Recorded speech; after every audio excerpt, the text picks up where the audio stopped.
Pessoal, estou voltando aqui agora para voltar com o nosso convidado, um amigo que eu falei da última vez. E hoje o nosso papo vai ser bem diferente.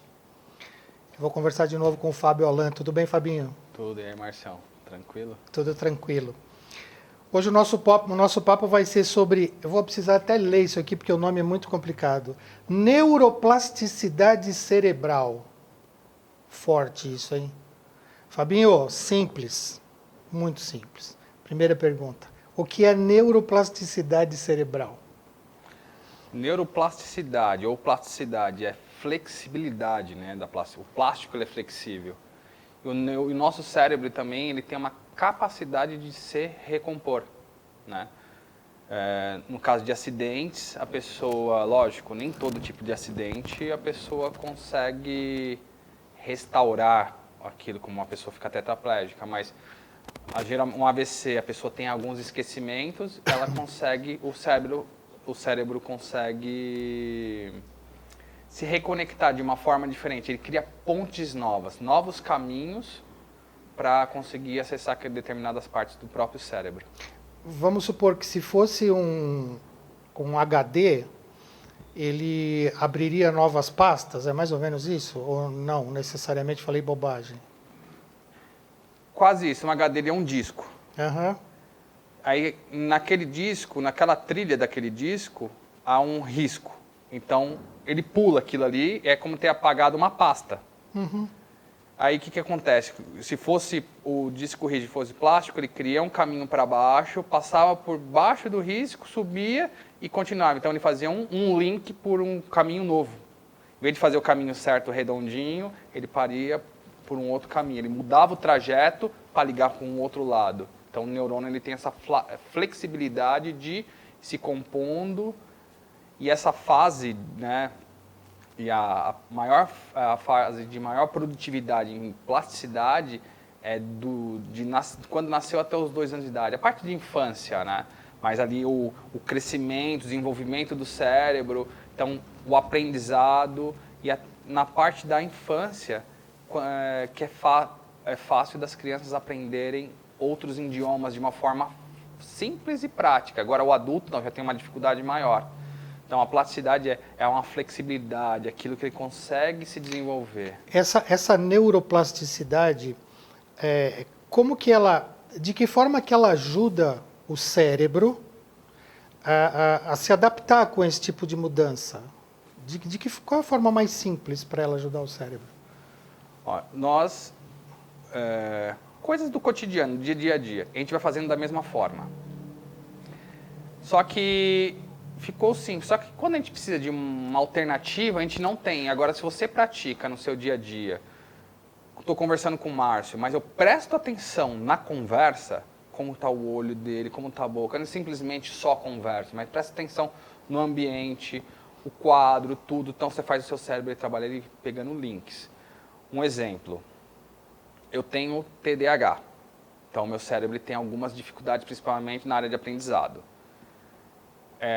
Quando eu era criança, minha mãe tinha que pegar na minha mão para escrever. Eu não conseguia escrever. Explica um pouquinho para a gente o que é TDAH, que tem muita gente que ouviu e até muito pouco tempo eu também não sabia. Explica um pouquinho só, bem por cima, o que é TDAH. TDAH, Essa dificuldade. transtorno de déficit de atenção e hiperatividade, né? O cérebro ele não para, ele é milhão. Então, aquilo que você não tem afinidade, você não consegue fazer. Geralmente, a parte motora, de escrita, leitura é muito difícil. Mas não é por causa disso que você não consegue fazer. Se você for pegar um dos maiores inventores do planeta, Albert Einstein, tudo indica que ele também tinha. Então, por que ele chegou a ser um gênio, isso que na escola ele era chamado de burro? Por causa da dificuldade, o cérebro dele precisava fazer novas conexões. Então, Ele tinha que sempre se reinventar, sem tinha que sempre reinventar. coisas Eu não novas. consigo escrever. Minha mãe me ajudava, pegava na minha mão. Aí aquilo foi indo. Eu tenho dificuldade ainda na escrita. Só que o computador me ajudou. Ele faz corretor ortográfico, tem a correção. Mas eu escrevo, vou indo, mas porque eu pratiquei, leio muito. É uma coisa que eu não conseguia e eu fui treinando. E meu cérebro foi criando conexões. Matemática é uma dificuldade. Fazer um cálculo simples, eu tenho que fazer vários outros tipos de cálculo para me chegar naquele resultado. Então, meu cérebro ele faz conexões. Então, tem hora que eu nem sei como eu fiz o cálculo, mas eu fiz. Mas ele faz o quê? Criou caminhos, eu tenho uma dificuldade de leitura. Aqui, que é o caminho normal de um ser humano convencional, é de A a B. A pessoa com TDAH vai C, D, E, F, ele faz várias ligações. Ele faz uma volta tremenda. Faz uma volta... Isso tem a ver o que com o sistema nervoso? Porque o sistema nervoso ele tem que ir num caminho. O acesso para aquilo, uma trilha. Vamos pegar uma trilha, né? Eu tenho que ir daqui para um ponto de ônibus. Só que para mim chegar naquele ponto de ônibus pelo asfalto é muito longe. Aí tem às vezes um terreno e as pessoas vão passando porque ela vai diminuir 10 minutos do seu tempo. Uhum. Então, ela, ao invés de ir até lá, ela vai por um caminho alternativo. Mas a maioria das pessoas tem medo de ir por aquele caminho alternativo. Ela vai pelo caminho convencional. E o cérebro, quando ele começa a ir por esse caminho alternativo uma vez, não tem trilha, mas foi abrindo a trilha. Aí foi 1, 2, 3, 4. Até chegar uma hora que ele não vai mais ter medo. Não vai ter mais medo e vai estar marcado aquilo. Agora, se você parar de fazer aquilo, vai diminuir aquela trilha, vai ter um pouco mais de mato. Mas se você praticar e fazendo aquele caminho ou construindo caminhos alternativos, o seu cérebro ele vai ter uma facilidade maior para soluções de problema. Eu tenho facilidade para solucionar problemas. Eu estou ali, aconteceu uma coisa, mas o que eu posso fazer de uma forma melhor aqui? Como atleta, uma bicicleta minha no meio de uma competição quebrou. O que eu faço? Que aconteceu isso comigo? Eu não sabia o que fazer. Na outra competição que eu fiz, antes da outra competição que eu fiz, eu fui estudar mecânica de bicicleta. Então, para saber o que fazer se por acaso acontecesse de novo. Se por acaso acontecer. Então, uma das coisas que mais facilitam para você trabalhar a neuroplasticidade são as crises. Para você trazer solução. O que eu faço para, se no meio de uma crise acontecer? Eu tenho um outro caminho, uma alternativa. Então, quem geralmente, num acidente, isso acontece com o quê? Pessoa que teve um acidente, a neuroplasticidade é automática, o cérebro vai ter que arrumar um caminho. Mas quando a pessoa não tem problema nenhum, aconteceu um problema, aconteceu e deixa quieto. Você não vai não vai usar essa parte inteligente do cérebro. Ela é importante para que o seu cérebro descubra novos caminhos, para que o seu cérebro descubra novas possibilidades. Novas possibilidades. Porque ele já isso é natural dele por causa de mesmo uma pessoa que tem um acidente na cabeça e tem uma lesão ali no cérebro, o cérebro já tem isso para corrigir. Só que a gente viu que também se você treinar isso, você consegue fazer também um caminho novo, criar novas alternativas. É fácil, é simples isso? Não. A neuroplasticidade ela entra em ação, vamos dizer, na hora do pânico, então.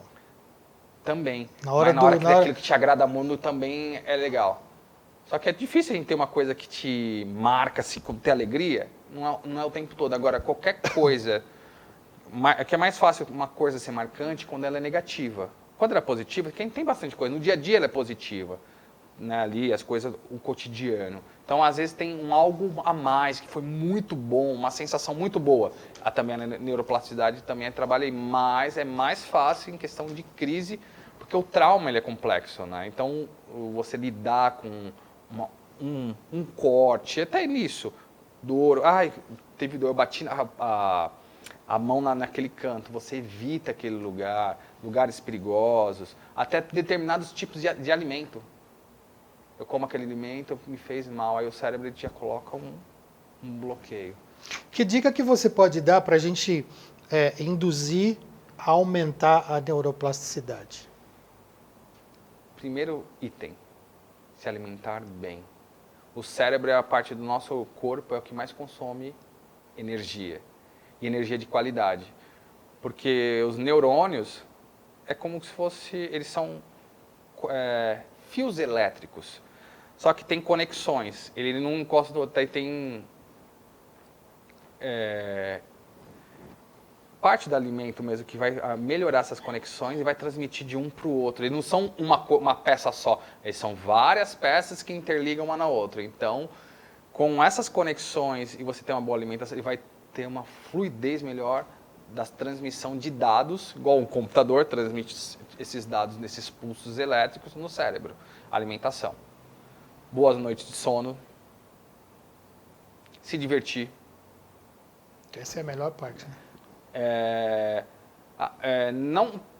Como não ter medo, né? Eu falo uma frase que eu peguei de alguns grandes nomes aí, né, da ciência. Existe o frio? Não, o frio não existe. O que existe é a ausência de calor. Existe a escuridão? Não. A ausência de luminosidade. Existe o medo? Não, a ausência de coragem. Então você tem que ter coragem para o novo. Né? Lógico que vai ter quando é o perigo, você está sendo um acidente ou qualquer uma outra coisa. Sim, esse medo é de salvação. Agora, o medo que te paralisa para você fazer algo novo na sua vida, você tem que, não. Tudo você tem que ter coragem. Tudo o medo ele vai te parar, porque você não teve coragem. Agora, quando você tem coragem, você vai fazer o novo. Você não vai ter preguiça de estudar novas coisas. Eu sou um publicitário, né? Que sempre estudei o comportamento humano, já há 15 anos. Mas se eu precisar fazer algo na área de engenharia, eu vou estudar um pouco sobre engenharia. Então, o seu cérebro ele vai aprendendo coisas novas. E quando você vai fazer qualquer uma outra coisa na sua própria área, você tem alternativas. Então, você está ensinando ao seu cérebro a ter alternativas. Ah, mas o que eu vou fazer com matemática, como triatleta? Com a física? Para que estudar física na escola? Aí hoje eu entendo. A velocidade que eu estou, automaticamente, com a dificuldade que eu tenho, eu consigo saber que velocidade média eu estou e quanto tempo eu vou chegar naquele ponto. Então, isso me ajuda. Então, no dia a dia, coisas simples. Você vai furar uma parede. Como que eu vou furar uma parede? Você precisa, às vezes, ir lá, um vídeo no YouTube.